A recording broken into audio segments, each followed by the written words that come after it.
намоишгоҳи ҳафтаи байналмилалии сабз дар шаҳри Берлини Ҷумҳурии Федеративии Олмон оғоз гардид. Қабл аз оғози намоишгоҳ, масъулони Вазорати Кишоварзии Ҷумҳурии Тоҷикистон дар ҷаласаи ҳайатҳои воломақоми расмӣ ки бо иштироки вазирони кишоварзии давлатҳои иштирокдори намоишгоҳ дар формати як ҷамъи як баргузор шуд, ширкат варзиданд.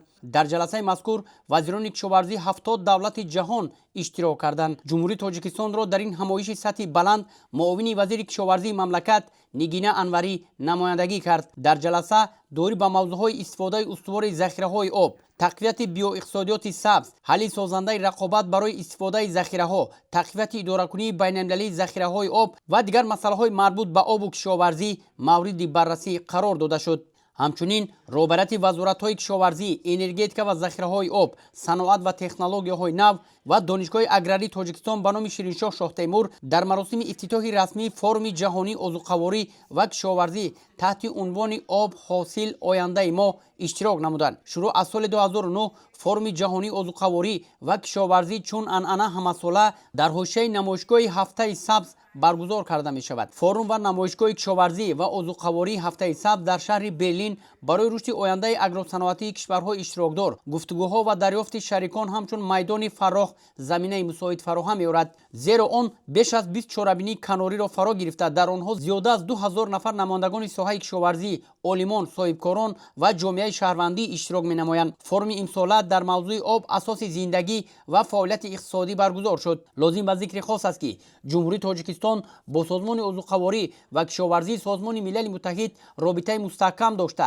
баҳри тақвият бахшидани рушди ҳамкорӣ бо ин ниҳоди бонуфузи ҷаҳонӣ бо татбиқи бобарони ислоҳоти соҳаи кишоварзӣ дар мамлакат, амалисозии яке аз ҳадафҳои стратегӣ, таъмини амнияти озуқаворӣ ва маҷмӯан ноил шудан ба ҳадафҳои рушди устувори Созмони Милали Муттаҳид пайваста талош менамоянд. дар ҳамоиш намояндагони соҳаи кишоварзии давлатҳо доир ба масъалаҳои таъмини амнияти озуқаворӣ дар сайёра, ҳимояи низоми агроозуқаворӣ, муносибати эҳтиёткорона ба табиат ва захираҳои табиӣ, ҷалби маблағгузорӣ ва равона намудани захираҳои мавҷуда ба соҳаи кишоварзӣ, муқоимат ба буҳронҳои ғайричашмдош, тезонидани раванди инноватсионии парвариши зироатҳои кишоварзӣ, рақамикунонии савдои маҳсулоти агроозуқаворӣ, рушди занҷираи арзиши иловашуда ва тараққиёти босуботи соҳаи кишоварзиро мавриди баррасӣ қарор доданд. ҳамин тавр намоишгоҳи байналмилалии ҳафтаи сабз дар маҷмаи Мисс Берлин расман оғоз ёфт.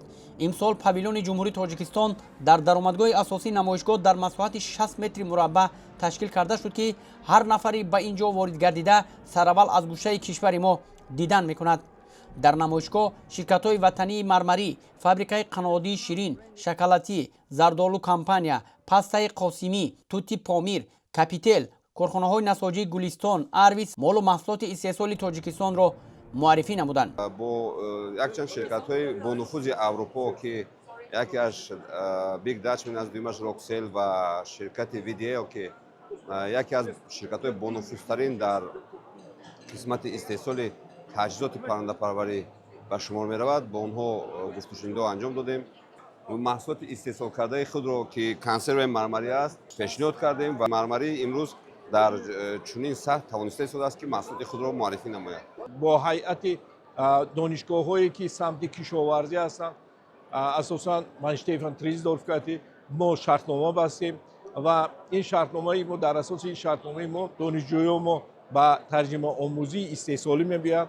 дар баробари оне ки мо молу маҳсулоти худро имрӯз муаррифӣ намудем, инчунин мо мулоқотҳои дуҷониба бо созмони озуқаворӣ ва кишоварзии Созмони Милали Муттаҳид, бо инчунин бо Бонки ҷаҳонӣ, бо ҳайатҳои кишварҳо аз Чехия, аз Полша ва дигар кишварҳое ки бо мо изҳори мулоқот намуданд, мулоқот анҷом додем. дар намоишгоҳи байналмилалии молу маҳсулоти кишоварзӣ хушкмеваҳои бастабандӣ гардида, асал ва лавҳаи мизи намоиши маҳсулоти кишоварзӣ, сабзавоти тару тоза, саноати хӯрокворӣ, саноати сабук, нигораҳо аз гӯшаҳои зебоманзари Тоҷикистон, маҳсулоти ороишӣ ва ҳунарҳои дастӣ, муаррифии имкониятҳои сармоягузорӣ дар соҳаи комплекси агросаноатии Тоҷикистон ба намоиш гузошта шуд. дар доираи намоишгоҳи байналмилалии ҳафтаи сабз дар павилёни Тоҷикистон рӯзи миллии Тоҷикистон баргузор карда шуд. дар ин рӯз хӯроки миллӣ оши палав омода ва пешкаши меҳмонон карда шуд. соли дуюм аст ки мо дар он иштирок мекунем дар намоишгоҳи ҳафтаи сабз. ҳамин оши мо дар юноси дохил шуда ба мардуми олмон хеле писанд омадааст. ин намуди оши мо имрӯз сайёр кардем дар олмон дар ҳафтаи сабз оши якба як мешавад. 1 кило бринҷ ба 1 кило гӯшт, 1 кило сабзӣ, 350 грамм равған. Это потрясающе, неожиданно самый вкусный плов в моей жизни. Такой букет вкуса, неожиданные специи, неожиданное сочетание. Очень нежное, сытное, но в то же время легкое. меҳмонону иштирокчиёни намоишгоҳ ба гӯшаи тоҷикистон таваҷҷӯҳи хоса зоҳир намуданд, зеро он бо дизайни муосир ва шаклу усули миллӣ бо истифода аз меваҳои тару тоза ва ғалладонагиҳо оро дода шудааст. намоишгоҳи ҳафтаи байналмилалии сабз дар шаҳри Берлини ҷумҳурии Олмон то санаи 27 январи соли 2026 идома меёбад. намоишгоҳ платформаи тиҷоратии байналмилалӣ барои кишварҳо, минтақаҳо ва ширкатҳои молистеҳсолкунандаи тамоми ҷаҳон ба ҳисоб меравад, ки кишварҳои иштирокдор молу маҳсулоти худро дар ҳудуди бозори Аврупо муаррифӣ менамоянд. иштирок ва муаррифӣ ҳарчи бештари имконияту захираҳои кишоварзии ҷумҳурии Тоҷикистон дар он ба маврид буда, ширкатҳои ватанӣ ва меҳмонон имкон пайдо намуданд, ки бо намояндагони бахши давлатӣ ва хусусии ҷаҳонии кишоварзӣ оид ба пешрафти соҳа вохӯриҳои судманд доир намоянд. Wir in Berlin freuen uns natürlich darüber, dass Tadschikistan. Добро пожаловать в Берлин. Мы рады видеть таджикскую делегацию, таджикский павильон. Продукты очень понравятся гражданам Берлина.